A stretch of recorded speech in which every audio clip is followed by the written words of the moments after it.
వంటి ఆ, సంచారాలను గురించి మనం ధ్యానం చేస్తూ ఉన్నాం.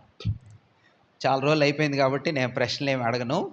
నేనే మీకు ఒకసారి రివ్యూ చేయాలని, ఆ, ఎందుకని నేను ఈ విషయాల్ని ఇంత ఇన్సిస్టెంట్గా చెప్తున్నానంటే, ఆ, చూడండి, మనం ఒక సంబంధంలోకి రావటం ఒక ఎత్తు. అంటే ఒక సంబంధంలోకి రావటం అంటే, ఫర్ ఎగ్జాంపుల్, మ్యారేజ్ రిలేషన్లో భార్యాభర్తలుగా డిక్లేర్ చేయబడేది ఎప్పుడన్నా మ్యారేజ్ డే కదా, వివాహం జరిగిన రోజు వీళ్ళిద్దరూ కుటుంబంగా ఉంటారు అని డిక్లేర్ చేయబడతారు. కానీ భార్యాభర్తలుగా మ్యారేజ్ అయిన తర్వాత రోజు నుంచి భార్యకేమో భర్త విషయాలు తెలియదు, భర్తకేమో భార్య విషయాలు తెలియదు. అట్లా ఒకళ్ళని గురించి ఒకళ్ళకి తెలియలేదనుకోండి, ఆ సంబంధంలో ఏమన్నా ఆనందం ఉంటుందా? ఆనందం అంటే, will they be able to enjoy their marriage life? అంటే నా భావం అర్థమైందా మీకు? అర్థమైందమ్మా? ఒక తండ్రి కొడుకు ఉన్నారు, వాళ్ళిద్దరూ సంబంధం కదా, తండ్రి కొడుకుల సంబంధం ఉంది. కానీ తండ్రికి ఏం కావాలో, తండ్రి ఎలాంటోడో బిడ్డకు అసలు తెలియదు, అర్థం కావట్లా.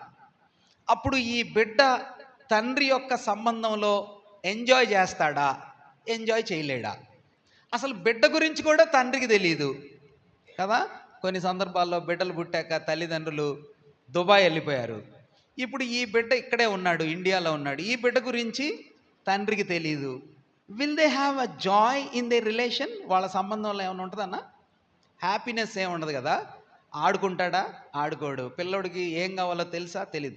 సేమ్ అదే విధంగా ప్రభునందు మనం రక్షించబడటం ఒక ఎత్తు, ప్రభుని నమ్ముకోవటం, విశ్వాసం ఉంచటం, దేవుని పిల్లలంగా జీవించటానికి పరలోకం వైపు చూస్తూ ఆయన్ని వెంబడించాలని, ఆయనతో మన సంబంధం ఏర్పాటు చేసుకోవటం ఒక ఎత్తు.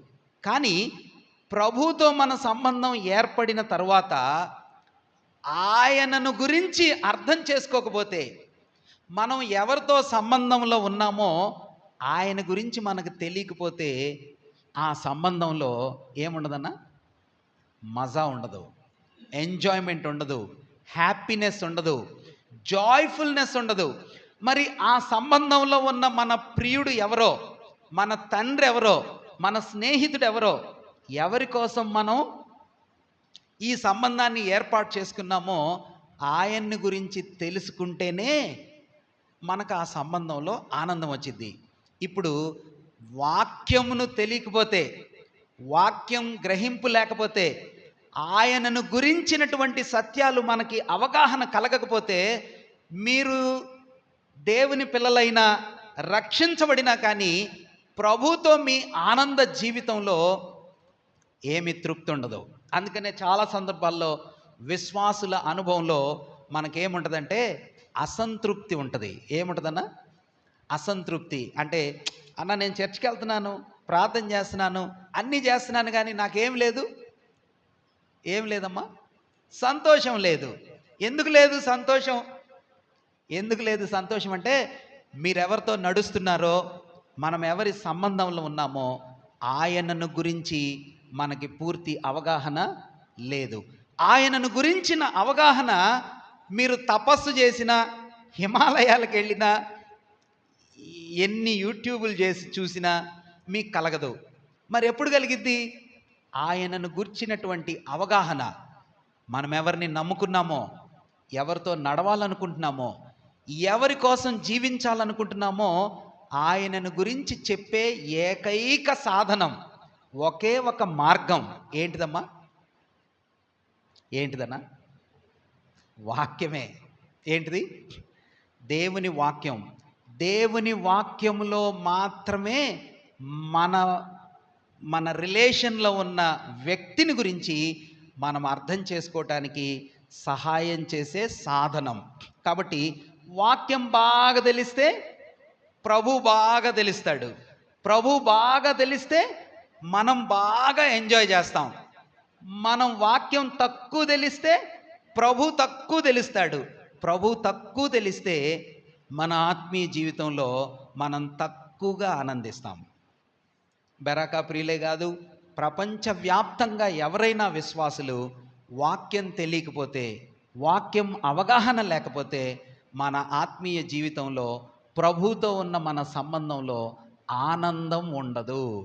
కాబట్టి నేనెందుకు ఈ విషయాల్ని ఇంత ఇన్సిస్టెంట్గా, స్లోగా, నెమ్మదిగా, మాట మాటకి మీకు విసుగు కలిగించేలాగా ఎందుకు చెప్తున్నానంటే, సువార్తలలో మన ప్రభువు మన కోసం చేసిన సేవ, త్యాగం, నిత్యత్వము నుంచి ఒక ఆయన వచ్చిన విధానం కదా, ఇన్ఫెయిలబుల్ వర్డ్ అంటారు. అంటే అందులో ఇంకా ఫెయిల్ అయిందేమీ లేదు, విఫలమైందేమీ లేదు, అబద్ధమేమీ లేదు. దైవికమైన శక్తితో, గాడ్స్ అథారిటీతో, ఒకవేళ ప్రభువు భూమి మీద సంచారం చేసిన విషయాలు సత్యమైతే, ప్రభువు ప్రయాణాలు నిజమైతే, ప్రభువు మొదటి రాకడ నిజమైతే, ఆయన రెండవ రాకడ కూడా నిజమే. ఆయన చేసిన వాగ్దానాలు నిజమే. ఆయన మరణం, ఆయన పునరుద్ధానం సత్యమని రుజువుగా నీకు నాకు తెలిస్తే, ఆయన తిరిగి రాబోతున్నాడనే సత్యం కూడా అంతే ప్రభావంతో మనం నమ్ముతాం. ఆయన భూమి మీద నడిచాడు అనే విషయాలు మనకు అర్థమైతే, ఆయన పరలోకంలో నడుస్తున్నాడు అనే సత్యం కూడా మనకు అర్థమైంది కదా. కాబట్టి యేసయ్య వారిని గురించినటువంటి వివరాలు ఊరికినే కథల పుస్తకాల్లో చదువుకునే వివరాలు కాదు, మీ టెక్స్ట్ బుక్లో చదివే వివరాలు కూడా కాదు. దైవికమైన ప్రభావంతో చెప్పబడినటువంటి సువార్త లేఖన సత్యాలను అర్థం చేసుకోవటానికి ఈ వివరాలు మీకు పునాదిలాగా సహాయం చేస్తాయి. అందుకని నేను ఈ వివరాల్ని మాటి మాటికి చెప్తూ ఉన్నాను. విశేషంగా చిన్నపిల్లలు, ప్రత్యేకంగా ఈ తరంలో, మన తరంలో చాలా లోక సంబంధమైన పుస్తకాల జ్ఞానంలో యేసు ప్రభు వారిని గురించినటువంటి వివరాలు తప్పుగా చెప్పబడి, సత్యమేదో అసత్యమేదో, నిజమేదో అబద్ధమేదో గుర్తుపట్టడానికి సాధ్యం కాని భయంకరమైన దినాల్లో మనం ఉన్నాం. కానీ దేవుని వాక్య లేఖనాల్లో ప్రభువుని గురించిన గొప్పతనం మనం అర్థం చేసుకుంటున్నప్పుడు, ఆయన యొక్క మాధుర్యాన్ని, నిజాన్ని తెలుసుకొని బలవంతులుగా జీవించడానికి ఈ వివరాలు సహాయం చేస్తాయి.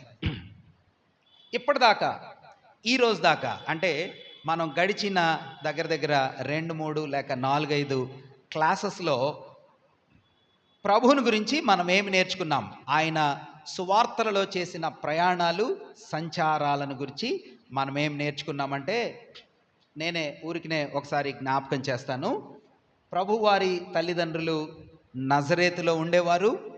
నజరేతు నుంచి ఎక్కడికి వెళ్ళారంటే, ఎక్కడికి వెళ్ళారు చెప్పండి? బెత్లెహేముకు వెళ్ళారు. ఎందుకు వెళ్ళారు? జనాభా లెక్కల్లో పేర్లు రాయించుకోవటానికి వెళ్ళారు. అమ్మ, మీకు అర్థమవుతుందా నేను చెప్పేది? కనబడకపోయినా మీ చెవుల్లోకి వెళ్ళాలి ఇది. మీరు అర్థం చేసుకోవాలి. ఎక్కడి నుంచి వెళ్ళారు? రాజేష్ చెప్పు బాబు, ఎక్కడి నుంచి వెళ్ళారు? నజరేతు నుంచి వెళ్ళారు. ఎక్కడికి వెళ్ళారు? బెత్లెహేముకు వెళ్ళారు. బెత్లెహేములో ప్రభువు జన్మించారు. బెత్లెహేము నుంచి ఆయన తల్లిదండ్రులు 8వ రోజున ఏ ఊరు వెళ్ళారు? యెరూషలేముకు వెళ్ళారు. యెరూషలేములో సున్నతి చేయించారు. యెరూషలేము నుంచి మళ్ళీ ఎక్కడికి వెళ్ళారు? నజరేతుకు వెళ్ళారు. Very good. ఇవన్నీ అర్థం చేసుకోవాలి. నజరేతు నుంచి మళ్ళీ ప్రభు తల్లిదండ్రులు శిశువైన ప్రభుతో ఏ ఊరు వచ్చారు? అమ్మ, ఏ ఊరు వచ్చారు? చెప్పాల గట్టిగా. బెత్లెహేముకు వచ్చారు. ఎందుకన్నా వాళ్ళు ఎటుపోతే మనకెందుకంటే, సువార్తలు చదివేటప్పుడు మీకు కాలక్రమం అర్థమైద్ది. ఓహో, దీని తర్వాత ఈ సంఘటన జరిగిందా అని మీకు అవగాహన కలిగిద్ది. అప్పుడు మీకు వాక్యం బాగా అర్థమైద్ది. అప్పుడు వాక్యం చదవాలనిపించిద్ది.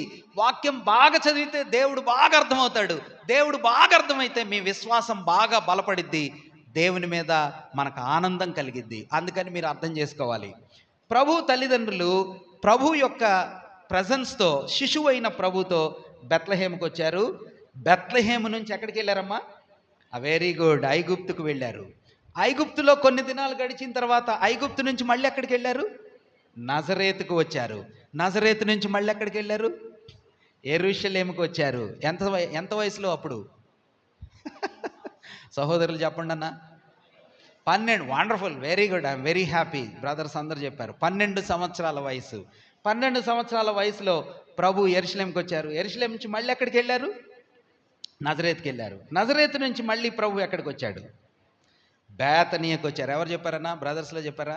మీరు చెప్పారు. మీరు చెప్తారు. బేతనీయకు వచ్చారు. బేతనీయని ఏమంటారు? అమ్మ, చెల్లెళ్ళు, సిస్టర్స్, పెద్దోళ్ళు, చదువుకునే వాళ్ళు, ఆంటీ వాళ్ళు చెప్పండి. ఈ బేతనీయ తెలుసుకోండి అమ్మా ప్లీజ్. బేతనీయ అంటే ఏంటిది? ఏమని బేతనీయ అంటారన్న దీన్ని? యోర్ధానుకి ఆవలనున్న బేతనీయ. అది గుర్తుపెట్టుకోవాలా. 2 బేతనీయలు ఉన్నాయి నా లైఫ్లో. మొన్నటి దాకా ఈ 2 బేతనీయలు ఉన్నాయని నాకు తెలీదు. 2 అంత్యోకాయలు ఉన్నాయని నాకు తెలీదు. మీకు కూడా ఖచ్చితంగా తెలియదని నాకు తెలుసు. ఎందుకంటే మనందరం ఒకటే బడిలో చదువుతున్నాం కాబట్టి. కాబట్టి ఇది యోర్ధానునకు ఆవలనున్న బేతనీయ.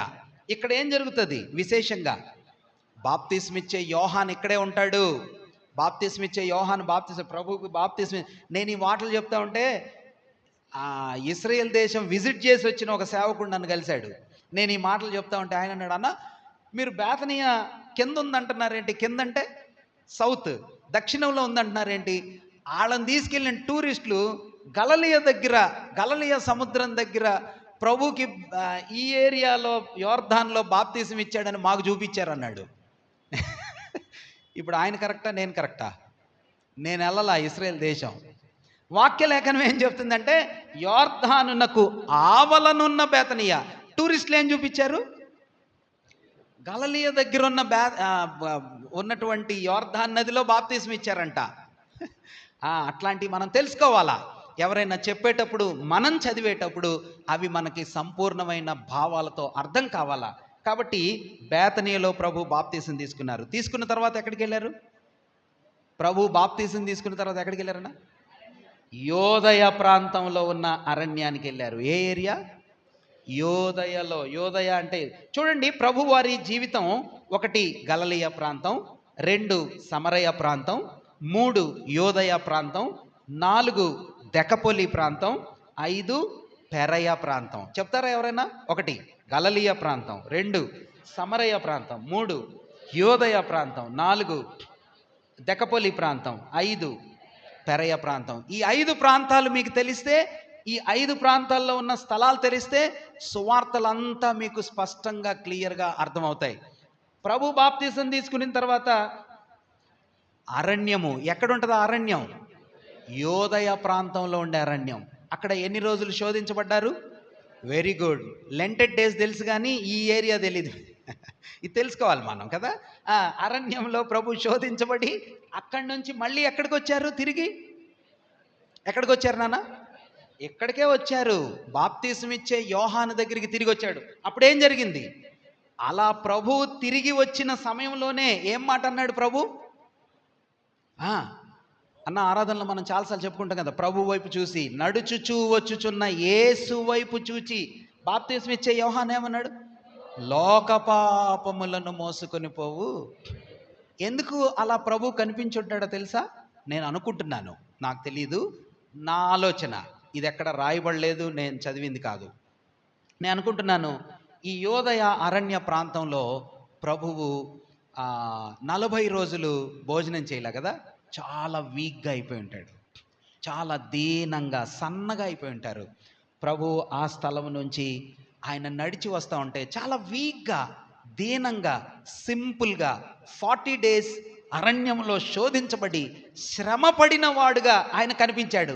ఆయన అలా నడుచుకుంటూ వస్తూ ఉంటే నిజంగా ఒక చిన్న గొర్రెపిల్ల దీన స్థితిలో సాధువుగా దీనత్వంతో వస్తూ ఉంటే ఎలా ఉంటుంది?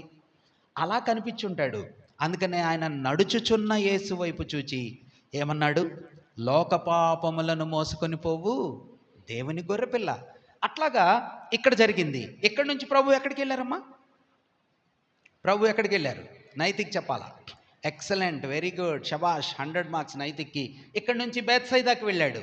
బేత్సైదా నుంచి ఎక్కడికి వెళ్ళాడు బాబు? కానాకు వెళ్ళాడు. షబాష్, వెరీ గుడ్. కానాలో ఏం చేశాడు? మొదటి అద్భుతం ప్రభు చేశారు. కానా నుంచి ఎక్కడికి వెళ్ళారు? కానా నుంచి కపెర్నహూముకు వెళ్ళారు. కపెర్నహూము ఆయన క్యాంప్ ఆఫీస్ అంటారు. క్యాంప్ ఆఫీస్ అంటే ఆయన వర్కింగ్ ప్లేస్లో ఆయన పని మొదలుపెట్టినటువంటి స్థలం క్యాంప్ ఆఫీస్ కదా, కపెర్నహూముకు వెళ్ళారు. కపెర్నహూము నుంచి ప్రభు ఎక్కడికి వెళ్ళాడు? యెరూషలేముకు వెళ్ళాడు. Very good. ఇదిగోండి, కపెర్నహూము నుంచి ప్రభు ఇట్లా తిరిగి ఎక్కడికి వెళ్ళాడమ్మా? అది మొదటి బాప్తీసం తీసుకున్న తర్వాత యెరూషలేము దేవాలయాన్ని ప్రభు విజిట్ చేసిన మొదటి విజిటేషన్, ఫస్ట్ విజిటేషన్. ఎక్కడికి వెళ్ళాడు? యెరూషలేంకి వెళ్ళారు. ఈ యెరూషలేంలో మొదటి దర్శనంలో, మొదటి టెంపుల్ విజిటేషన్లో, అంటే యెరూషలేం దేవాలయాన్ని మొదట విజిట్ చేసినప్పుడు ప్రభు ఏం చేశాడో ఎవరైనా అక్కడ షెడ్లో ఉన్నవాళ్ళు చెప్తారా? షెడ్లో ఉన్నవాళ్ళు ప్రభు మొదట యెరూషలేం దేవాలయాన్ని విజిట్ చేసినప్పుడు ఏం చేశారు ప్రభు? ఆంటీ చెప్పండమ్మా, మగపిల్లలు, బ్రదర్స్, సిస్టర్స్ ఏం చేశారు చెప్పండి బాబు? ఫస్ట్ టైం ప్రభు టెంపుల్ విజిట్ చేసినప్పుడు యెరూషలేంలో ఏం చేశాడు? క్లీన్ చేశాడు. మీరు చెప్తారు కదా, ఏం చేస్తాడు ఆయన? తాళ్లతో కొరడాలు చేసి పావురాలను ఎల్లగొట్టి, సినిమా చూడలేదా? చూసారా లేదా? చూడలేదా? పావురాలను ఎల్లగొట్టి అవన్నీ బయటికి పంపించి రోకలు చల్లే వాళ్ళ టేబుల్స్ని కిందకు దోసి, ఇదిగో ఈ ఈవెంట్స్ అన్నీ కూడా మీరు సినిమాలో చూడటం కాదు, వాక్యంలో చూడండి. అది మొదటిసారి యెరూషలేము విజిట్ చేసినప్పుడు జరిగినటువంటి సంఘటనలు. అక్కడి నుంచి ఎక్కడికి వెళ్ళాడు బాబు? యెరూషలేము నుండి అమ్మ ఎక్కడికి వెళ్ళాడు? కపెర్నహూముకి అప్పుడే పోలా, అదే చాలా రోజులైంది. Very good. ఐనోయము అనే స్థలం ఇక్కడ ఉంటుంది అనమాట, యోర్ధాను నది దగ్గర ఉంటుంది. అక్కడ ప్రభువు బాప్తీసం ఇవ్వట్లేదు, కానీ ఎవరు బాప్తీసం ఇస్తున్నారు? శిష్యులు. అప్పుడేం జరిగింది? యోహాను శిష్యులకి ప్రభు శిష్యులకి ఆర్గ్యుమెంట్ జరిగింది, వాగ్వివాదం జరిగింది. అందువల్ల ప్రభు ఆ స్థలాన్ని విడిచిపెట్టి ఎక్కడికి వచ్చారు? యోదయకు వచ్చారు, వెనక్కి వచ్చారు, కిందకు వచ్చారు. యోదయ నుంచి ఆయన నడుచుకుంటూ సమరయ మార్గం గుండా వెళ్ళాడు. అప్పుడు సమరయ మార్గం గుండా వెళ్తూ ఏం చేశాడన్నా? Very good. సమరయ స్త్రీతో, సుకారు అనే అరణ్యంలో ప్రభువు సమరయ స్త్రీతో మాట్లాడాడు. అక్కడి నుంచి ఎక్కడికి వెళ్ళాడు? సమరయ స్త్రీతో మాట్లాడి 2 రోజులు సమరయలోనే ఉండి అక్కడి నుంచి ఎక్కడికి వెళ్ళాడు బాబు? కానాకు వెళ్ళాడు. Excellent, very good. కానాలో ఏం చేశాడు? కానాలో ఏం చేశాడన్నా? అన్నా ఏం చేశాడు? 2వ సూచక క్రియ చేశాడు. ఎన్నో సూచక క్రియ? మొదటి సూచక క్రియ మనందరికీ తెలుసు. ఏంటిదమ్మా మొదటి సూచక క్రియ? నీళ్ళని పెళ్ళిళ్ళలో బోళ్ళని సార్లు ఇని కానాలో నీళ్లు ద్రాక్ష రసంగా మార్చాడని మొదటి సూచక క్రియ తెలుసు. 2వ సూచక క్రియ ఏంటిది? అధికారి యొక్క కుమారుణ్ణి కానాలో ఉన్నాడు. ఆ అధికారి ఎక్కడున్నాడు? వెరీ గుడ్, కపెర్నహూములో ఉన్నాడు. కపెర్నహూములో ఉన్న కుమారుణ్ణి స్వస్థపరిచాడు. అది 2వ సూచక్రియ. కానా నుంచి ప్రభు ఎక్కడికి వెళ్ళాడు? వెరీ గుడ్, నజరేతుకు వెళ్ళాడు. కానా నుంచి ఎక్కడికి వెళ్ళాడు బాబు? నజరేతుకు వెళ్ళాడు. నజరేతులో వాక్యం చెప్పాడు, ఫస్ట్ మెసేజ్. Good, excellent. కానీ ఎదురు దాడి కలిగింది. ఇప్పుడు నజరేతు నుంచి ప్రభు ఎక్కడికి వెళ్ళిపోయాడు? వెరీ గుడ్, కపెర్నహూముకు వచ్చాడు.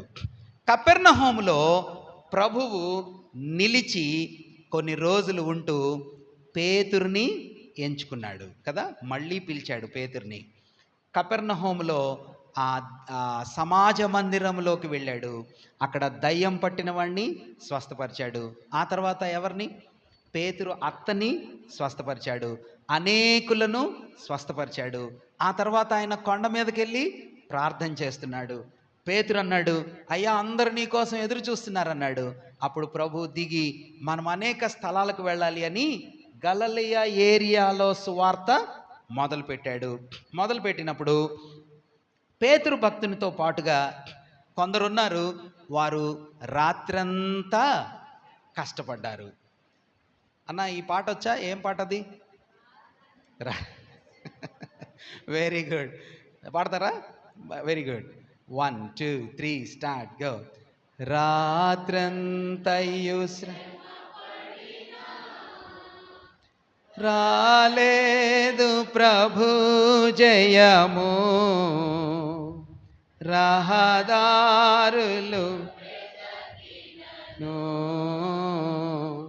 రాధారము ప్రతిఫలము రక్షించు సిలువా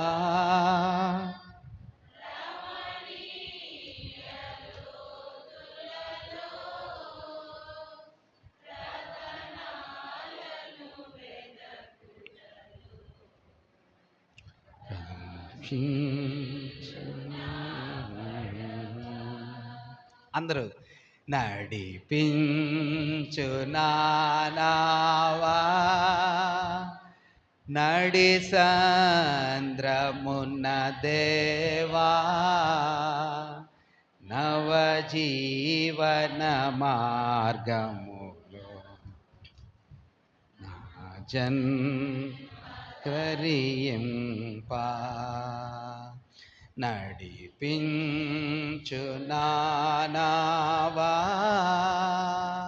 చాలా సంతోషం. ఇంతకీ ఇది ఏ గ్రంథంలో రాయబడిందమ్మా? రాత్రి అంతా కష్టపడ్డాడని. వెరీ గుడ్, శబాష్. లూకాసు వార్త 5వ అధ్యాయంలో.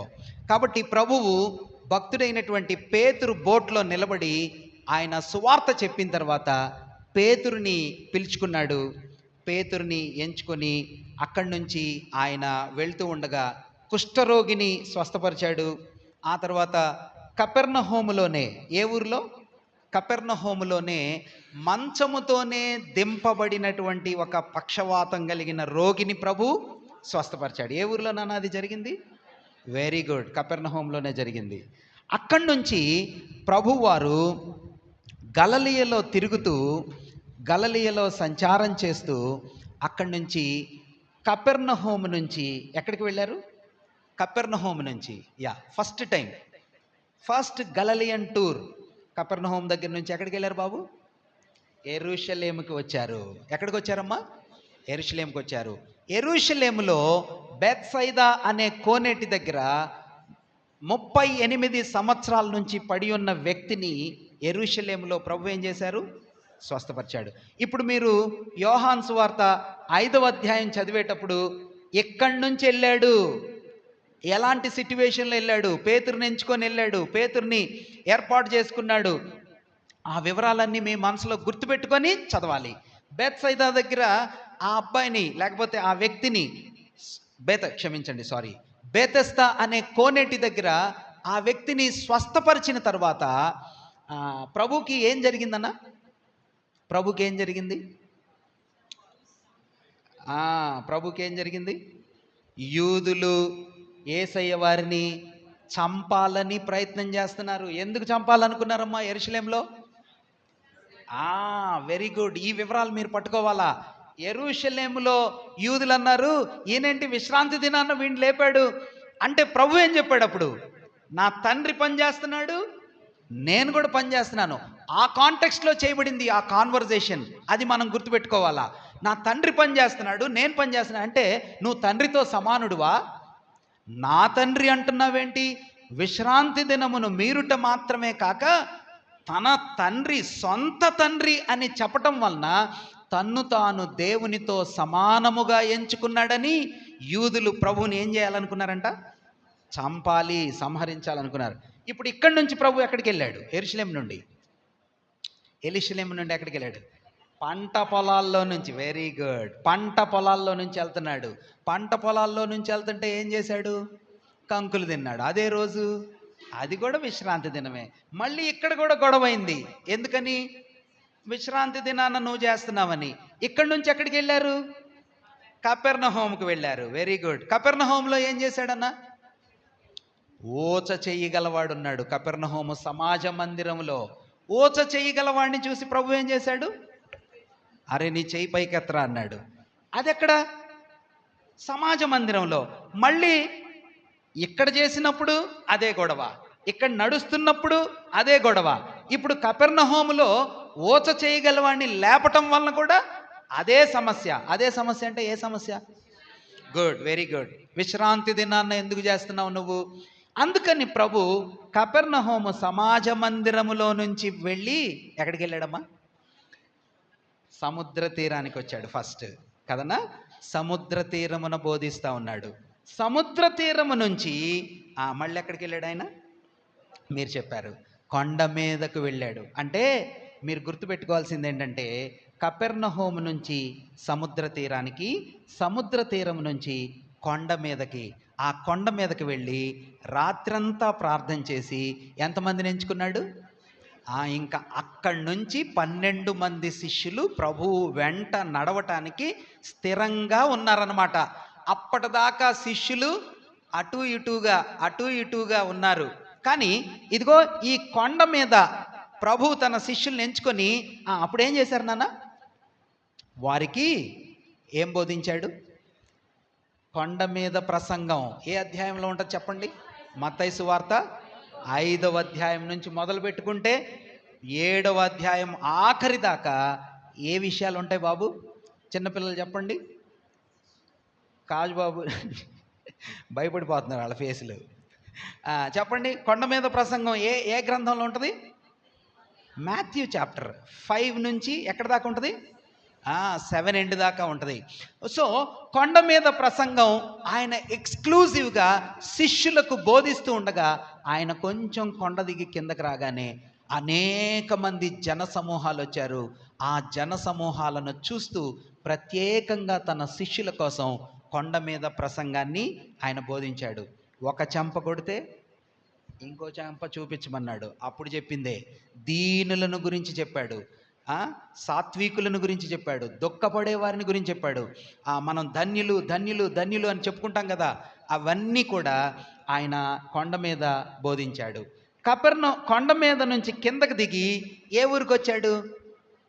కపెర్నహూముకు వచ్చాడు. కొండ మీద నుంచి దిగి కపెర్నహూముకు వచ్చాడు. కపెర్నహూముకు రాగానే అక్కడ ఎవరిని కలుసుకున్నాడు చెప్పండి? వెరీ గుడ్, శతాధిపతిని కలుసుకున్నాడు. శతాధిపతి ఆయన దాసుడు పక్షవాతంతో బాధపడుతున్నాడంటే ప్రభు ఏమన్నాడన్నా? ప్రభు ఏమన్నాడు? సరే పదా నేను వస్తా మీ ఇంటికి అన్నాడు. అంటే ఆ శతాధిపతి ఏమన్నాడు? సార్ మీరు మా ఇంటికి రావటానికి నేను యోగ్యుడిని కాదు సార్. ఎప్పుడైనా అనిపించిందా మనకి, ప్రభువా నువ్వు మా ఇంటికి రావటానికి మా ఇల్లు యోగ్యం కాదు, ప్రభువా నువ్వు నా వెంట నడవటానికి నేను యోగ్యుణ్ణి కాదు? ఎప్పుడైనా అనిపించిందా? మనకు అనిపించదు, ఎందుకంటే మనం ఇందులోనే పుట్టాం కదా. ప్రభు కూడా అదే అన్నాడు. ఈ శతాధిపతి కపెర్నహూములో ఉంటూ నన్ను ఇంత సన్మానంగా, ఇంత ఘనంగా, ఇంత హెచ్చుగా నన్ను సన్మానించినటువంటి యోధుడు, విశ్వాసి ఈ ఇశ్రాయేలు వంశంలోనే లేడండి అన్నాడు. మన గురించి కూడా ప్రభు అబ్బా ఈ వ్యక్తి నన్ను గౌరవించినట్టుగా, ఈ వ్యక్తి నన్ను సన్మానించినట్టుగా, ఈ వ్యక్తి నన్ను ఆనర్ చేసినట్టుగా ఎవ్వరూ చేయలేదండి అని ప్రభు మన గురించి కూడా సాక్ష్యం చెప్తే ఎంత బాగుంటుంది కదా. మంచిది. కపెర్నహూములో ప్రభు ఆ శతాధిపతి యొక్క దాసుణ్ణి స్వస్థపరిచాడు. గొప్ప విశ్వాసం అని ప్రశంసించాడు. కపెర్నహూము నుంచి ఇప్పుడు మీరు చెప్పారు ఎక్కడికి వెళ్ళారు? నాయిను అనే ఊరికి వెళ్ళారు. అక్కడ దాకా మనం ధ్యానం చేశాం. ఎక్కడ దాకా? నాయిను అనే ఊరికి ప్రభు వెళ్ళారు. అక్కడ దాకా మనం ఆఖరి క్లాస్లో నేను చెప్పినట్టుగా నాకు జ్ఞాపకం ఉంది. అన్న చదువుతారా? 7వ అధ్యాయం లూకాసు వార్త 7వ అధ్యాయం లూకాసు వార్త 11వ వచనాన్ని మనం చదువుదాం. లూకాసు వార్త 7వ అధ్యాయం 11వ వచనం చదవండి ప్లీజ్. వెంటనే ఆయన ఒక ఊరికి వెళ్ళుచుండగా. ఏ ఊరన్నా? నాయిను అనే. వెంటనే ఆయన నాయిను అనే ఊరికి వెళ్తున్నాడు. ఇప్పుడు దాకా మనం చెప్పుకున్నవన్నీ కూడా జరిగిపోయిన క్లాస్లో వివరాలు చెప్పాను. అవి మీకు రిఫ్రెష్ అయితేనే ఇవి మళ్ళీ నేర్చుకోవటానికి సహాయం అవుతుంది. మంచిది. నాయిను అనే ఊరు ఇదిగో చూడండి ఇక్కడ ఉంది. నాయిన్ అనే ఊరు ఎక్కడుంది? ఇక్కడ ఉంది. ఈ నాయిన్ అనే ఊరిలో ఆయన వెళ్తానే ఏం జరిగిందంట? అమ్మ ఏం జరిగింది నాయిన్ అనే ఊరిలో? చనిపోయిన కుర్రోడు, వాళ్ళమ్మ విధవరాలు, అంటే భర్త లేడు, కొడుకు చచ్చిపోయాడు. ప్రభువే నాయిన్ అనే ఊరిలో నుంచి వీళ్ళు బయటకు వస్తున్నారు. ప్రభువేమో బయట నుంచి లోపలికి వెళ్తున్నాడు. ఇందులో బోల్డ్ అన్న ఆత్మీయమైన పాఠాలు ఉన్నాయి. మనం లోపల నుంచి బయటికి వెళ్తున్నామా, బయట నుంచి లోపలికి వెళ్తున్నామా? లోపల నుంచి బయటికి రావటం అంటే సమాధుల తోటకి వెళ్ళటం కదా. కానీ ప్రభు బయట నుంచి లోపలికి వస్తున్నాడు. అక్కడ ఇద్దరు కుమారులు ఉన్నారు కదా. ఇద్దరు కుమారులు ఎవరు? ఇద్దరు కుమారులు. పాపం విధవరాలి కుమారుడు ఒక ఆయన, ఈ బయట నుంచి లోపలికి వస్తున్నాడే ఆయన పేరు కూడా కుమారుడే. ఎవరైనా? దేవుని కుమారుడైన యేసుక్రీస్తు ప్రభువారు. అక్కడ తల్లికేమో దుఃఖం, ఇక్కడ తండ్రికేమో దుఃఖం కదా. ఎందుకు? ఈ విధవరాలి యొక్క కుమారుని యొక్క విషాదమైన అనుభవాన్ని చూసి, అయ్యో మరణాన్ని చూసి ఆయన కూడా దుఃఖపడుతున్నాడు. కానీ ప్రభువు ఆ కుమారుణ్ణి, ఒకడేమో మరణంతో అధికారం గలవాడుగా, అంటే మరణ బలం క్రింద ఓడిపోయినవాడు బయటకు వస్తున్నాడు. మరణ బలాన్ని ఛేదించేవాడు లోపలికి వెళ్తున్నాడు కదా. నాయను అనే మార్గంలో మనం ఈ పాఠాలన్నీ నేర్చుకోవచ్చు. మంచిది. నాయనులో ప్రభువు పాడె మీద ఉన్నవాడిని లేపాడు. ప్రభువు యాయిరు కుమార్తెని అప్పుడే చచ్చిపోయిన అమ్మాయిని లేపాడు. నాయన్లోనేమో పాడె మీద ఉన్నోడిని లేపాడు. బేతనీయలోనేమో లాజరుని ఎప్పుడు లేపాడు చెప్పండి? 4 రోజుల తర్వాత. అంటే ప్రభుకి అప్పుడే చచ్చిపోయినా లేపగలడు. పాడె మీద అంటే ఆడికి స్నానం చేపించి డ్రెస్అప్ చేసి ఆయన్ని లేపి కొంతసేపు అయ్యి ఒకరోజు లేకపోతే ఒక పూట అయిన తర్వాత సమాధి దగ్గర తీసుకెళ్ళిన వాడిని కూడా లేపగలడు. పోనీ కుళ్ళిపోయిన దాన్ని కూడా లేపగలడు.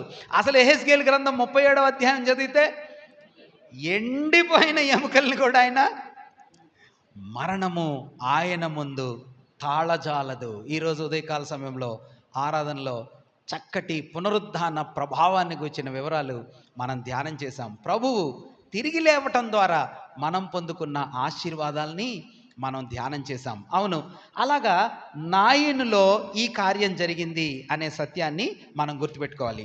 నాయన్లో లూకాసు వార్త 7వ అధ్యాయం 36 నుండి 50వ వచనం వరకు కూడా ఒక సంఘటన జరిగింది. మీరు చూసి చెప్పండి ఏం జరిగిందో. వెరీ గుడ్ అమ్మా. ఏం జరిగిందమ్మా? ఒక బ్యాడ్ విమెన్ కదా, బ్యాడ్ రిప్యుటేషన్ కలిగినటువంటి విమెన్. ఆమె పేరేమని రాశాడన్నా? పాపాత్మురాలు. ఆమె ప్రభు దగ్గరికి వచ్చి ఏం చేసిందంట? ప్రభు పాదాల మీద పడి కన్నీళ్లతో ప్రభు పాదాలు కడిగి తల వెంట్రుకలతో ఆయన పాదాలని తుడిచింది. ఏ ఊర్లో? ఈరోజు ఉదయం ఆరాధనలో ఆ ప్రశస్తమైన అత్తరు భరణిని, అత్తరు అంటే మన తెలుగు భాషలో అది మామూలుగా ఉంది కానీ ప్రీషియస్, అతి శ్రేష్టమైన సుగంధ పరిమళాన్ని వేల లక్షల రూపాయలతో కొనుక్కున్నటువంటి సంపదని మనం ఎవరి పాదాల మీద అయినా పోసామనుకోండి, ఆమె పోసింది. ఇక్కడ ఒక ఆమె, ఎవరామా? మరియమ్మ గారు. ఎక్కడ పోసిందన్నా? ఏ ఊరిలో? బేతనీలో.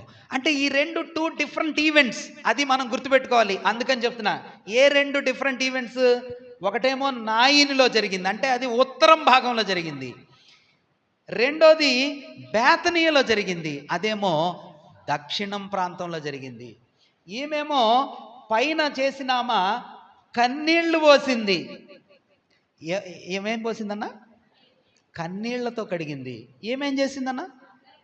ఈ 2 డిఫరెంట్. చాలా సందర్భాల్లో ఏమనిపిస్తుంది అంటే, లూకాసు వార్త 7వ అధ్యాయంలో కనిపించిన ఆమె, ఆరాధించి తల వెంట్రుకలతో తుడిచిన ఆమె, యోహాను సువార్త 12వ అధ్యాయంలో అత్తరు పోసినటువంటి మరియా, ఇద్దరు ఒకటేనా? కాదు, ఒకటి కాదు. 2 డిఫరెంట్ పీపుల్. ఒకటేమో నార్త్లో ఈవెంట్, ఇంకోటేమో సౌత్లో ఈవెంట్. ఒకటేమో ఆమె కన్నీళ్లతో కడిగింది, ఈమెమో ప్రశస్తమైన సుగంధాన్ని ప్రభు పాదాల మీద పోసింది. కాబట్టి ఈ 2 డిఫరెంట్ అనే విషయాన్ని మనం గుర్తుపెట్టుకోవాలి. మాత్రమే కాదు, నాయును అనే ఊరిలో ప్రభువు ఉండగా ఎవరు వచ్చారన్నా? ఈ లూకాసు వార్త 7వ అధ్యాయం 18వ వచనం కూడా చదువుతారా? లూకాసు వార్త 7వ అధ్యాయం 18వ వచనాన్ని మనం చదువుదాం. చదవండి అన్న ప్లీజ్. యోహాను శిష్యులు ఈ సంగతులన్నీ అతనికి తెలియజేసి అంతటా యోహాను తన శిష్యుల్లో ఇద్దరిని పిలిచి రాబోవాడవు నీవేనా, మేము మరి ఒకని కొరకు ఇంకొకటి కోసం మేమేమన్నా ఎదురు చూడాలా అని అడిగాడు. ఏ ఊర్లో ఉండగా చాలు. అంటే ఇప్పుడు మీకు ఎన్ని ఈవెంట్స్ రికార్డ్ అయినాయి 9లో? 3. 1 విధవరాలి కుమారుణ్ణి లేపటం, 2 పాపాత్మురాలైన స్త్రీ ప్రభు పాదాలని కన్నీళ్లతో కడగటం, 3 యోహాను భక్తుని యొక్క శిష్యులు 2 వచ్చి రావో వాడవు నువ్వేనా లేకపోతే ఇంకొకటి కోసం ఎదురు చూడాలా. ఈ మాట మొన్న మేము ధ్యానం చేస్తున్నప్పుడు సోదరులు నరేంద్రన్ వచ్చి అంటున్నారు, అన్న అసలు యోహానికి ఆ డౌట్ ఎలా వచ్చిందన్న. నిజమే కదా, చాలా ఆశ్చర్యం వేస్తుంది. యోహానికి డౌట్ వచ్చిందంటే మనకు కూడా రావచ్చు కదా. యోహాను చూడండి, నేను అన్నకి ఈ మాట చెప్పలేదు కానీ మనం ఈ మాట గుర్తుపెట్టుకోవాలి. మనం ఎంత బలవంతులమో, అమ్మా ఐ రిపీట్, మనం ఎంత బలవంతులమో అంతే బలహీనులం అనే సత్యాన్ని మనం గుర్తుపెట్టుకోవాలి. ఒకవేళ వాక్యం చెప్పటంలో నేను బాగా బలవంతుడిని అనుకోండి, వాక్యం చెప్పటంలోనే నేను అతి బలహీనుణ్ణి అని మనం గుర్తుపెట్టుకోవాలా. ఉదాహరణకి 2-3 ఉదాహరణలు నేను ఎప్పుడు చెప్తా ఉంటాను. మీరు విశ్వాసం అంటే అసలు తండ్రి ఎవరు మనకి? అబ్రహామే. అబ్రహాముని చూస్తే విశ్వాసంలో కింగ్ అనిపిస్తాడు, కానీ ఎందులో పడిపోయాడు తెలుసా? ఎందులో పడిపోయాడన్నా? ఆ విశ్వాసంలోనే పడిపోయాడు. అరే అబ్రహాము మరి విశ్వాసులకు తండ్రి కదన్నా? అవును, అవిశ్వాసంతో పడిపోయాడు ఆయనే కదా. మోషేని ప్రభు ఏమన్నాడన్నా? అసలు నా ఇల్లు మొత్తంలో నమ్మకమైనోడు, భూమి మీద కనిపించే వాళ్ళందరిలో ఏమన్నాడు? సాత్వికుడు, మిక్కిలి సాత్వికుడు, చాలా సాత్వికుడు. ఉంచున్నాను, ఏం కాదు, మిక్కిలి సాత్వికుడు. మరి ఏమన్నాడు మోషే? కోపం వచ్చి ఇరిటేట్ అయిపోయాడు అనమాట. నాలాగా ఏమైపోయాడు? ఇరిటేట్ అయిపోయాడు. ఒక్కొక్కసారి చిన్న విషయాలకి ఏమొస్తుందన్నా, పళ్ళు వరకు అసలు వీళ్ళ కోసం చేయాలా అని అన్నాడు అని మనసులో ఏం తిట్టుకున్నాడో తెలియదు, కానీ బయటకు ఒక్క మాట ఏమన్నాడు? ద్రోహులారా. ఇంగ్లీష్లో ఏమనుంది? ఇంగ్లీష్లో ఏమనుందన్నా? చదివి చెప్పండి. ద్రోహులారా అనగానే దేవుడేమన్నాడు? రే నిన్ను అసలు నేనేమనుకున్నాను? మిక్కిలి సాత్వికుడు అనుకున్నాను రా, నువ్వంటావా ఈ మాట? ఎందులో మనం స్ట్రాంగ్ ఉంటామో అందులోనే మనం బలహీనం. అసలు భూప్రపంచం మీద అందరికంటే మహాజ్ఞాని అని చెప్పబడిన వాడు ఒకడు ఉన్నాడు కదా అన్నా. ఎవరన్నా? మీరు సలోమోన్ని జ్ఞాని అంటారా లేకపోతే ఫూలిష్ పర్సన్ అంటారా? అదిగోండి, అంటే ఈక్వల్ అని చెప్పడానికి లేదు. Where we are strong there we are weak. ఎంత బలమైన వ్యక్తులంగా మనం కనిపిస్తామో అంతే బలహీనులం అని మనం గుర్తుపెట్టుకోవాలి.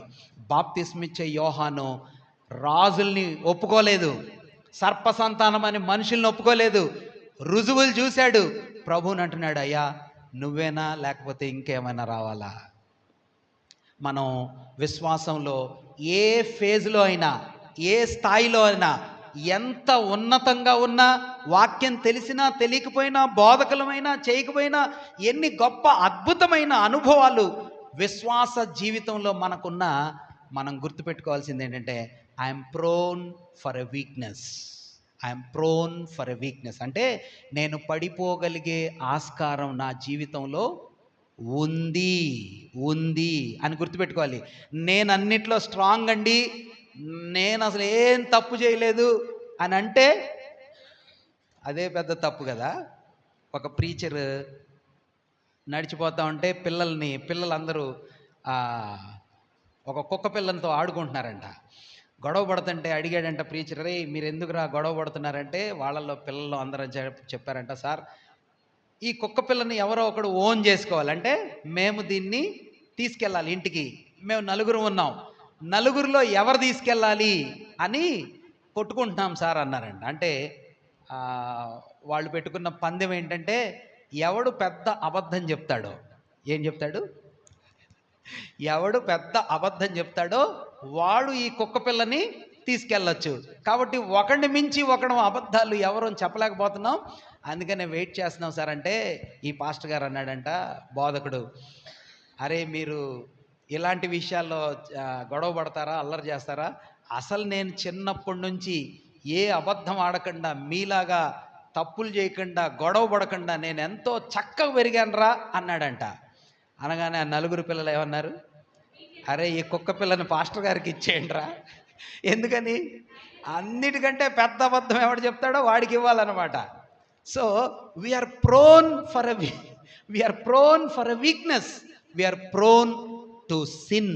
గుర్తుపెట్టుకోవాలి, ఎంత పెద్ద బలమైన వ్యక్తులమైనా మనము పాపము చేసే అంచులో ఉండొచ్చు అని మనల్ని మనం కాషియస్గా గుర్తుపెట్టుకోవాలి. ఎక్కడ కనిపిస్తుందన్న ఈ అనుభవం? నాయీనులో మనకి కనిపిస్తుంది. ఇప్పుడు నాయీను నుంచి ప్రభు ఎక్కడికి వెళ్ళాడు? నాయీను నుంచి ప్రభు ఎక్కడికి వెళ్ళాడు? మనం మార్కు సువార్త 4వ అధ్యాయం 1-2 వచనాలు చదువుతారన్నా? మార్కు సువార్త 4వ అధ్యాయం 1-2 వచనాలని మనం చదువుదాం. ఆయన ఎక్కడికి వెళ్ళాడు? నాయీను నుంచి ఆయన సముద్ర తీరానికి వచ్చాడు. ఇది చాలన్నా, అంటే మనకి సమయం తక్కువగా ఉంది. మీరు చదివేటప్పుడు, మీరు ధ్యానం చేసేటప్పుడు ఆ వివరాలని దీర్ఘంగా చదువుకోండి, అప్పుడు ఆ కనెక్షన్ మీకు అర్థమైద్ది. నాయీనులో ఈ సంఘటనలు జరిగిన తర్వాత ప్రభు ఎక్కడికి వచ్చాడనమాట? సముద్ర తీరానికి వచ్చాడు. సముద్ర తీరానికి రావటానికంటే ముందుగా, అంటే ఈ మాట మీ మనసులో గుర్తుపెట్టుకోవాలి, అంటే జస్ట్ అ సింపుల్ థాట్, ప్రభువు గలిలయ ప్రాంతంలోనే ఉన్నాడు. ఎక్కడి నుంచి? నాయీను నుంచి వెళ్ళి ప్రభు ఎక్కడున్నాడు? గలిలయలోనే ఉన్నాడు. గలిలయ ఏరియాలోనే ఒక ఇంటిలో ఉన్నాడు. ఎక్కడున్నాడు?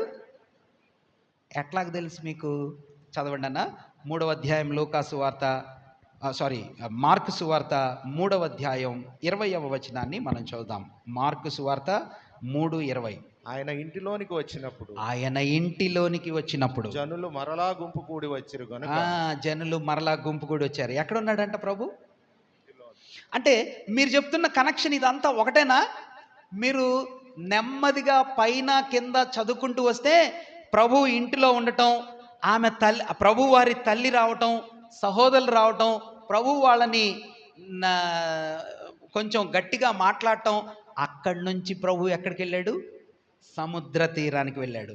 సముద్ర తీరం దగ్గర ఆయన ఉపమానాలను బోధించటం, ఆ కాలక్రమం, ఆ సంఘటనల క్రమం చూస్తే 3 సువార్తల్లో ఈ క్రమమే కనిపించింది.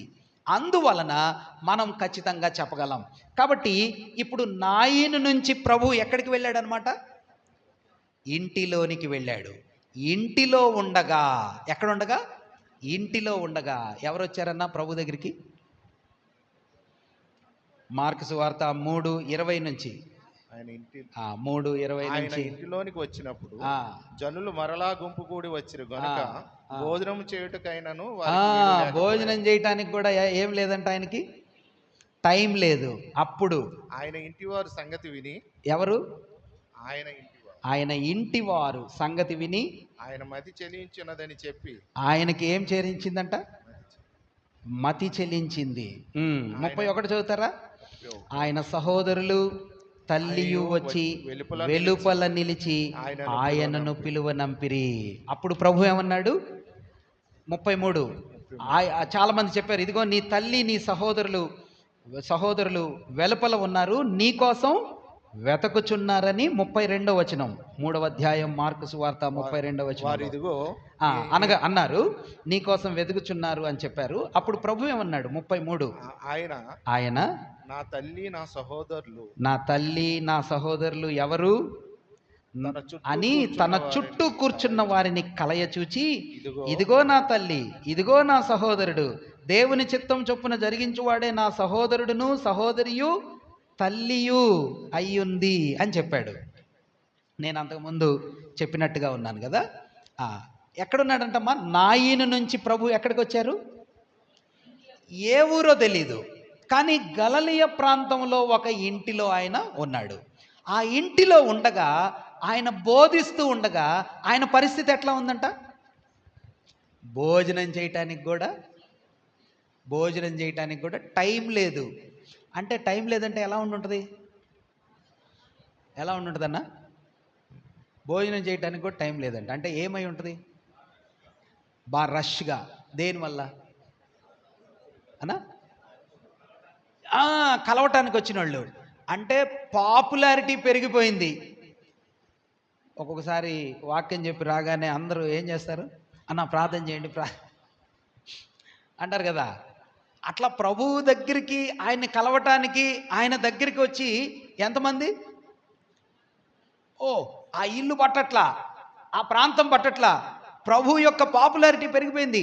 ఆయనకి భోజనం చేయటానికి కూడా టైం లేదు. ఇలాంటి పరిస్థితుల్లో తల్లి వచ్చి, సహోదరులు వచ్చి అడుగుతున్నారు, ఈయన్ని ఇంటికి తీసుకొని వెళ్ళాలా? ఎందుకన్నా? ఎందుకంట? అక్కడ ఆ మాట మీరు చదివారు. ఆయనకు ఏమైందంట? మతి చెలించింది. మతి చెలించటం అంటే మన భాషలో మతి చెలించింది. చాలా చాలా బాగా రాశారు ఆ మాట, మతి చెలించింది. అంటే మన భాషలో ఏమంటారు? వాడుక భాషలో మైండ్ పోయింది.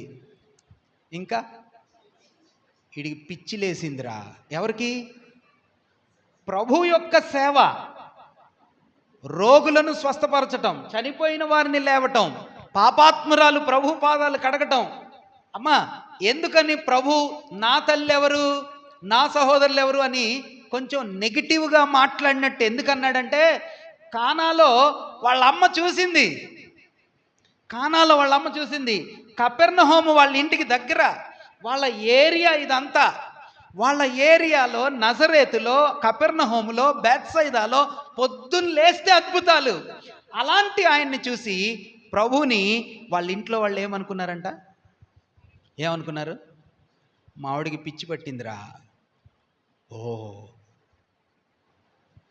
ఆయన భోజనం చేయటానికి టైం లేదు. ఆయన ప్రజల యొక్క సేవలో, తండ్రి యొక్క 30 సంవత్సరాలు ఇంట్లో ఉన్నాడు, ఏం పని చేయలా, బయట కనబడలా, ఇంట్లో సేవ చేస్తూ ఉన్నాడు. అప్పుడు వాళ్ళు ఏమనలా. ఆయన ప్రభు యొక్క, తండ్రి యొక్క సేవ కోసం ఆయన పని చేస్తూ ఉంటే కుటుంబీకులు అంటున్నారంట, మావాడికి పిచ్చి పట్టింది, అందుకని ఆయన్ని ఇంటికి తీసుకెళ్లాలని వచ్చింది వాళ్ళ అమ్మ. ఎవరిని? ప్రభు వారిని వాళ్ళ ఇంటికి పట్టుకెళ్ళాలా? అన్నం తినట్లేదైనా, అసలు తన గురించి కేర్ తీసుకోవట్లేదు. సహోదరులు కూడా వచ్చి ఉంటారు, అరే అన్నయ్యని పట్టుకొద్దాం పదండ్రా అని తమ్ముళ్ళని తీసుకెళ్ళి ఉంటుంది వాళ్ళ అమ్మ. పిల్లల్ని, చిన్న పిల్లల్ని, వాళ్ళ కింద పిల్లల్ని తీసుకొని వెళ్తే వాళ్ళు బయట ఉన్నారు, ఇంటి బయట ఉన్నారు. చెప్పారు, అయ్యా నీ సహోదరులు వచ్చారు, మీ తల్లి వచ్చింది అంటే ప్రభు అన్నాడు, ఆయన కలయ చూసి, it was not a kind look, అది కనికరంతో చూడలా, కలయి చూశాడంట. కోపంగా చూసి ఏమన్నాడు? నా తల్లి ఎవరు, నా సహోదరులు ఎవరు? దేవుని చిత్తమును నెరవేర్చువారే. ఎంత గొప్ప మాట కదా. అంటే దాని అర్థం ఏంటంటే, దేవుని యొక్క ప్రేమ ప్రణాళికలో ఆయన చిత్త ప్రకారంగా ఆయన్ను వెంబడించేవారే ఆయన తల్లి, సహోదరులు. ఆత్మీయమైన సంబంధంతో ఉండేవాళ్లే దేవుని పిల్లలు. శారీర సంబంధమైన రిలేషన్లో ఉండేవాళ్ళు దేవునికి సంబంధించిన వాళ్ళు కాదు. That's a meaning of that word. మీరు యేసు ప్రభు వారితో అలాంటి ఆత్మీయమైన సంబంధం ఏర్పడిందా? లేకపోతే క్రైస్తవ కుటుంబాల్లో పుట్టాము, బైబిల్ మాకు తెలుసు, ఇలాంటి శారీరకమైన సంబంధంలో ఉంటున్నారా? అదిగో అది ఇక్కడే జరిగింది. ఎక్కడ జరిగిందన్నా? ఎక్కడ జరిగింది చెప్పండి? ఇంటిలో జరిగింది. ఏ ఇంటిలో? ఏ ఇల్లో మనకు తెలియదు, కానీ గలిలయ ప్రాంతంలో ఉన్న ఒక ఇంటిలో జరిగింది. ఇప్పుడు ప్రభువు ఆ ఇంటిలో నుంచి వెళ్ళి ఇందాక చెప్పారే ఎక్కడికి వెళ్ళాడు? సముద్ర తీరమున ఆయన నిలిచి, సముద్ర తీరమున నిలిచి ఆయన ఏం బోధించాడు? మార్కు సువార్త 4వ అధ్యాయం 1 నుండి 25 వచనాలు. మార్కు సువార్త 1వ అధ్యాయం, క్షమించండి 4వ అధ్యాయం 1 నుంచి 25 వచనాలు. చూసి చెప్పండి అందులో ఏముందో. Very good. అంటే ఏంటి అమ్మా అవి? ఇంకా సింపుల్గా చెప్పాలంటే మత్తయి సువార్త 13వ అధ్యాయం 1 నుండి 23వ వచనం. మత్తయి సువార్త 13వ అధ్యాయం 1 నుండి 23వ వచనం. 36 వచనం కూడా మీరు చదవచ్చు. 13, 36 చూసి చదివి మీకేమన్నా క్లిక్ అయితే చెప్పండి.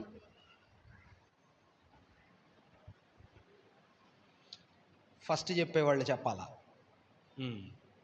చెప్పు నాన్న, నువ్వు చదివావా? చూడలేదా? ఓకే. ఎగ్జాక్ట్లీ. ఇప్పుడు మీరు చెప్తాం కదన్నా అన్నా, సోదరులకు అర్థమైందా? ఏంటిదంట? ఉపమానాలు అని చెప్తాం కదా. ఏంటి అమ్మా ఉపమానాలు? 1, 2 చెప్పండి ఉపమానాలు. ఉపమానాలంటే విత్తనాలు విత్తుటకు విత్తువాడు బయలుదేరాడు. కొన్ని ఎక్కడ పడ్డాయి? త్రోవ ప్రక్కన పడ్డాయి. కొన్ని ఎక్కడ పడ్డాయి? రాతి నేలలో పడ్డాయి. కొన్ని ముళ్ళ పొదల్లో పడ్డాయి. కొన్ని ఎప్పుడు చెప్పాడు ఇది? అది తెలుసు మనకి. ఇంతకీ రాతి నేలంటే, సారీ, త్రోవ ప్రక్కనంటే సాతానుడు వచ్చి ఎత్తుకుపోయే హృదయం. రాతి నేలంటే విని కొంచెం సేపు నమ్మే హృదయం. ముళ్ళ పొదలంటే విని ఎక్కువసేపు ఉండేది కానీ లోక సంబంధమైన విచారాలతో పడిపోయే హృదయం. మంచి నేలన పడిన విత్తనాలంటే ఫలించే హృదయం. ఇది తెలుసు మనకి. ఇది ఎప్పుడు చెప్పాడు? ఇప్పుడే చెప్పాడు. నాయనులో నుంచి బయటికి వచ్చి ఇంట్లో కూర్చొని వాళ్ళ తల్లిదండ్రులు వస్తే, తండ్రి కాదులేండి, తల్లి సహోదరులను రాశారు. తల్లి కుటుంబీకులు వస్తే వాళ్ళు నాకు అక్కర్లేదు అని ఆయన ఇంటికి పోకుండా ఆయన ఎక్కడికి వచ్చాడు? సముద్ర తీరానికి వచ్చాడు. సముద్ర తీరమున ఆయన కూర్చుని ఉపమాన రూపములో ఆయన బోధింపసాగెను. ఆ ఉపమాన రూపములో బోధించినటువంటి ఉపమానాలు ఎన్నున్నాయమ్మా? ఎన్ని ఉపమానాలు బోధించారు? ఒకటి తెలుసు మనకి. రెండోది గురుగులు గోధుమలు. ఎన్నైనాయి? 2. అన్న చదివి చెప్పండి. 13వ అధ్యాయం, మత్తయి సువార్త 13వ అధ్యాయంలో గురుగులు గోధుమలు. తర్వాత పులిసిన పిండి, మస్టర్డ్ సీడ్. మస్టర్డ్ సీడ్ అంటే ఆవగింజ. ఎన్ని ఉపమానాలు ఉన్నాయో మీరు చూడండి, నేను చూపిస్తాను. మత్తయి సువార్త 13వ అధ్యాయం. మత్తయి సువార్త 13వ అధ్యాయం. విత్తనాలు విత్తేవాడిది మొదటిది మీకు అర్థమైంది.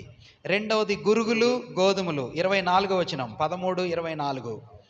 13:31 ఆవగింజను పోలిన పరలోక రాజ్యం కదా. 33 పులిసిన పిండి ఒక స్త్రీ చేతిలో ఉంది. అది 33వ వచనం అనా. దాని తర్వాత 4వ ఉపమానం పులిసిన పిండి. 5వ ఉపమానం 44వ వచనం. పొలములో దాచబడిన ధనమును పోలి ఉన్నది. 44వ వచనం. 45 మంచి ముత్యములను కొనుక్కున్న వర్తకుని లాంటిది. అన్నీ అమ్మేసి అమూల్యమైన ఒకే ఒక ముత్యాన్ని కొనుక్కున్నాడట. 45వ అధ్యాయం. అది 6వ ఉపమానం. ఆఖరి ఉపమానం 7వ ఉపమానం వల కదా. చేపలు పట్టే నానా విధములైన వల. ఇంతకీ ఇదంతా ఎప్పుడు చెప్పాడనా? నాయనులో నుంచి బయటికి వెళ్ళి ఇంటిలో కూర్చొని ఆ ఇంటిలో నుంచి సముద్ర తీరంలోకి వెళ్ళి ఒక్క ఉపమానం చెప్పాడు. ఎన్ని? ఒక్క ఉపమానం చెప్పాడు. ఆ ఒక్క ఉపమానం చెప్పి లోపలికి వచ్చేసాడు. ఎక్కడికి వచ్చాడు? లోపలికి. చూడండి ఇంట్లోకి వచ్చేసాడో లేదో. ఎక్కడికి వచ్చాడన్నా? 13వ అధ్యాయంలో ఉన్నాం కదా. 36, 13:36. అప్పుడు ఆయన జన సమూహములను పంపివేసి ఇంటిలోనికి వెళ్ళగా ఆయన శిష్యులు ఆయన యొద్దకు వచ్చి అప్పుడు మళ్ళీ కొన్ని ఉపమానాలు చెప్పాడు. అంటే ఉపమానాల్ని 2 ఫేజెస్లో చెప్పాడు అనమాట. ఎన్ని ఫేజెస్లో? 2 భాగాలుగా. మొదటి 2 ఉపమానాల్ని ఎక్కడ చెప్పాడన్నా? బయట చెప్పాడు, అందరికీ చెప్పాడు. మిగిలినవన్నీ ఆవగింజది, పులిసిన పిండి, ముత్యం, ఆ తర్వాత డ్రాగన్ నెట్, ఇంకా ఆ తర్వాత దాచిన ధనము, ఈ మిగిలినవన్నీ కూడా 5 ఉపమానాలు అవి ఎక్కడ చెప్పాడు? అమ్మ వింటున్నారా? అంటే దేవుని ప్రభు నేర్పించినటువంటి ఆ ఉపమానాలు కొన్నేమో రహస్యంగా కొందరికే చెప్పాడు. కొందరికంటే ఎవరికి? ఓన్లీ శిష్యులకి. 2 అందరికి చెప్పాడు. అంటే ఆ ఉపమానాల్లో కొన్నేమో సెలెక్టివ్గా విశ్వాసులకి వర్తించేవి, కొన్నేమో అందరికీ చెందినవి. మనం ఊరికినే అంత వరుస క్రమంలో అన్నీ చదువుకుంటూ పోయి పులిసిన పిండిది కూడా బయట వాళ్ళకి, డ్రాగన్ నెట్ వల కూడా అందరికీ వర్తింపజేస్తే అర్థం కాదు వాక్యం. మంత్రాలు చదివినట్టు చదివితే అర్థం కాదు వాక్యం. ప్రభు చేసిన యాక్టివిటీలో అందరికీ అర్థమవటం కోసం అందరి కొరకు బోధించినవి కొన్నుంటే, కొందరికే సంఘానికే వర్తించేవి కొన్నున్నాయి. ఉపమానాలు అని మనం చెప్పుకునే దానికంటే ఉదాహరణలు. ఏంటి అమ్మా? ఉదాహరణలు, స్మాల్ స్టోరీస్ రూపంలో పరలోకపు విషయాలని ఆయన బోధించాడు. ఇక్కడతో మన పాఠాన్ని ఆపుతున్నాను. ఈ నాయిను అనే గ్రామంలో నుంచి ఆయన ఇంటిలోకి వచ్చాడు. ఇంటిలో నుంచి సముద్ర తీరానికి వచ్చాడు. సముద్ర తీరంలో 2 ఉపమానాలు, 2 ఉదాహరణలు బోధించాడు. మళ్ళీ ఇంటిలోకి వెళ్ళి 5 ఉపమానాలు బోధించాడు. ఇప్పుడు ఎక్కడున్నాడమ్మా? సముద్ర తీరం దగ్గరే ఉన్నాడు కదా. ఇప్పుడు ఆయన ప్రయాణం సముద్ర తీరంలో నుంచి, సముద్రం మీద నుంచి ప్రయాణం చేసి దెకపొలికి వచ్చాడు. ఏ రోజు వచ్చాడో తెలుసా? ఉపమానాలు బోధించిన రోజే వచ్చాడు. ఆ దెకపొలికి వచ్చి ఒకడిని రక్షించాడు. ఎవరండి? శానా అనే దయ్యం బట్టినోడిని రక్షించాడు. ఈ దెకపొలికి రావటంలో దేని మీద వచ్చాడు? సముద్రం మీద ప్రయాణం చేశాడు కదా. అలిసిపోయి, ఎందుకు అలిసిపోయి నిద్రపోయాడమ్మా? అమరమున తలవాల్చగా. మీరు చెప్పాలి ఇప్పుడు, ఎందుకు ఆయన సముద్రం మీద అమరమున తలవాల్చి నిద్రపోయాడు? ఎందుకు చెప్పండి? ఎందుకు అయి ఉంటుంది? ఓ, వాళ్ళ అమ్మ ఎందుకు వచ్చింది? ఇంట్లో ఉండగా ఫుడ్ తీసుకోవట్లేదు. ఇంకా నేనే అలసట. ఏంటి రెస్ట్ తీసుకోడు మావాడు? మైండ్ లేదు, పిచ్చోడు అయిపోయాడండి, నిద్రపోవట్లేదు, అన్నం తినట్లేదు, రెస్ట్ లేదు మావాడికి అని వాళ్ళ అమ్మ వచ్చింది కదా అని ఆయన రెస్ట్ తీసుకున్నాడా? తీసుకోలా. నాయినులో నుంచి వాళ్ళ అమ్మని, వాళ్ళ సహోదరుల్ని పంపించేసి ఆయన ఇంటికి పోలా, సముద్ర తీరానికి వచ్చాడు. రెస్ట్ లేదు, మాట్లాడుతూనే ఉన్నాడు, బోధిస్తూనే ఉన్నాడు. ఎక్కడ రెస్ట్ తీసుకున్నాడు? అలిసిపోయి ఉపమానాలు బోధించి ఎక్కడెక్కాడనమాట? పడవెక్కాడు. పడవెక్కగానే ఆ చల్ల గాలికి, సముద్రం మీద ప్రయాణానికి ఉయ్యాల్లాగా ఊగుతూ ఉంటే ఆయనకేమొచ్చింది? ఆహా, నిద్రపోయాడు కదా. అమరమున తల వాల్చి నిద్రపోగా. He was so tired, he was so very, అలసిపోయాడు, నిద్రపోతున్నాడు. అప్పుడు ఏమైందంట? సముద్రం మీద ఓ ప్రభువా తుఫాన్ వచ్చింది. ఆ తుఫానులో కూడా ప్రభు నిద్రపోతానే ఉన్నాడు. What a peace. ఏమని లేపారు నాన్న శిష్యులు? ఏమని లేపారు? బోధకుడా, మేము నశించిపోతున్నాం, నీకు. ఒరే, నిన్ననే కదరా చూశారు. ఏం చూశారు? పాడె మీద నుంచి లేపా కదరా. మొన్ననే కదరా మీరు చూశారు. కపెర్నహూములో ఉండగా, కానాలో ఉండగా కపెర్నహూములో ఉన్న ఆ కుర్రోడిని నేను బాగు చేశా కదరా. అల్ప విశ్వాసులారా, ఇంకా మీకు అర్థం కావట్లేదా? గాలి ఆగు, సముద్రమా నిమ్మళించు, ఈయన ఎవరో అనుకుంటూ వెళ్ళారు. ఎక్కడికమ్మా? ఇంటికి వెళ్దాం, మీకు ఆకలేస్తుంది, సమయం అయిపోయింది. దెకపొలికి వచ్చారు. దెకపొలిలో సేన అనే దయ్యం పట్టిన వాడిని స్వస్థపరిచాడు. ఆ రోజే వాడిని స్వస్థపరిచే 2వ రోజు వాళ్ళు అన్నారు, నువ్వు వెళ్ళిపోయా మా ఊరు వదిలిపెట్టి. ప్రభు మళ్ళీ తిరిగి బయలుదేరి కపెర్నహూముకి వెనక్కి వచ్చాడు. వాటి వివరాలని ప్రభు చిత్తం అయితే ముందున్న దినాల్లో చూద్దాం. ఒకసారి చెప్తారా మీరు 9లో ఏమేం జరిగాయి చెప్పండి నాన్న చిన్నపిల్లలు. 3 ఈవెంట్స్. 1 పాడె మీద ఉన్న ఆమెను కుర్రోడిని లేపాడు. 2 పాపాత్మురాలైన స్త్రీ కన్నీళ్లతో ప్రభు పాదాలు కడిగింది. 3 యోహాను శిష్యులు వచ్చి అనుమానాలు వ్యక్తం చేశారు. ఈ 3 ఈవెంట్స్ 9లో జరిగాయి. 9 నుంచి ఎక్కడికి వచ్చాడు? ఇంట్లోకి వచ్చాడు. ఇంట్లో నుంచి ఎక్కడికి వెళ్ళాడు? సముద్ర తీరం. సముద్ర తీరం నుంచి మళ్ళీ ఎక్కడికి వెళ్ళాడు? వెరీ గుడ్, శబాష్, ఇంట్లోకి వెళ్ళాడు.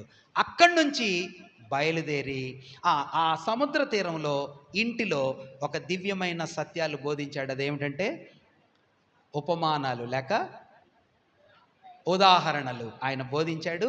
అక్కడి నుంచి ప్రయాణం చేసి రావటాన్ని ఫర్దర్ కోర్సులో మనం నేర్చుకుందాం. ప్రభు ఈ తలంపులు మన అందరి వినికిల్లో దీవించునుగాక. ప్రార్థన చేద్దాం. జీవం గల తండ్రి, మీకు స్తోత్రాలు.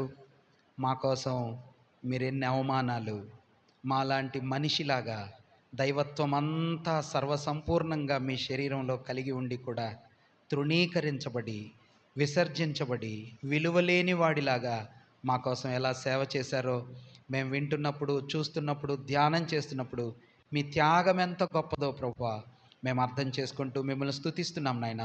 అయ్యా, విన్న మాటలు మా హృదయంలో నాటండి. వాక్యం చదువుతున్నప్పుడు మీ బిడ్డలకు ఆనందం కలిగేలా చేయండి, అర్థమయ్యేలా చేయండి, ఆత్మకార్యం చేయండి. చిన్న బిడ్డలు వాక్యం బాగా చదవటానికి సహాయం చేయండి. యవ్వన బిడ్డలు వాక్యం బాగా లోతుగా అర్థం చేసుకోగలగటానికి సహాయం చేయండి.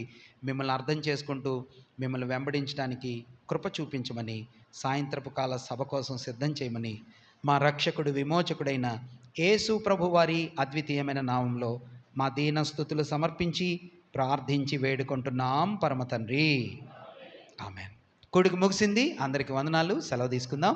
సాయంత్రం 7 గంటలకు కూడికి జరిగిద్ది. అందరూ త్వరగా రావాలని మనవి చేస్తున్నాం. అందరికీ వందనాలు. సెలవు.